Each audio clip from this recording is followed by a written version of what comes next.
आज ना मला उठायला सकाळचे 7:30 वाजून गेले, म्हणून माझी सुट्टी पडली. आणि म्हटलं चला पोरांना तरी व्यवस्थित वेळेत स्कूलला सोडवा. पण माझ्या तनुज नाटकं चालू झाली की मला स्कूलला जायचं नाही आहे, कारण त्याची एक्झाम चालू आहे आणि त्याची स्टोरी पाठ नाही आहे म्हणून. तर मग शेवटी त्याच्या टीचरांना कॉल केला, त्यांनी त्याला समजून सांगितलं, तेव्हा कुठं तो स्कूलला जाण्यासाठी तयार झाला. आणि मग तो स्वतःचा आवरत होता तोपर्यंत म्हटलं चला पटपट 2 चपात्या करून घेऊ म्हटलं आपण. आज तनूचा मूड ऑफ होता, त्याच्यामुळे म्हटलं त्याच्या आवडीचं काहीतरी जेवण टिफिनमध्ये देऊया.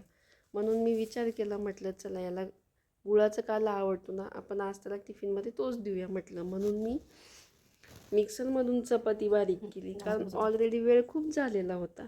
म्हणून म्हटलं कुठं विनाकारण अजून वेळ करत बसता, म्हणून मी शॉर्टकटमध्ये चपाती बारीक करून घेतली आणि त्याचा तो गुळकाला बनवला. त्याचं टिफिन भरून जेवढा शिल्लक होता तो त्याला खाऊ घातला. बघा किती मुलांचं अवघड असतं ना, म्हणजे त्यांच्या मूडवर सगळं त्यांच्या मूडनुसार घ्यावं लागतं. माझा तनु तर मला एवढा वैताग देतोय ना की कधी बास.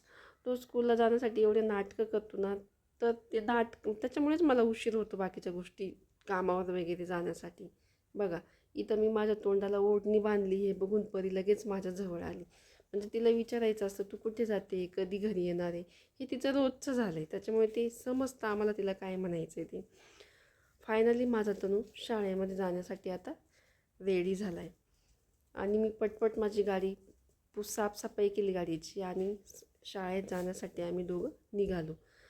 आम्ही निघेपर्यंत याची नाटकं ही चालूच होती. बघा कशी नाटकं करतोय बघा तो. आणि आम्ही निघालो आणि फायनली शाळेत पोहोचलो.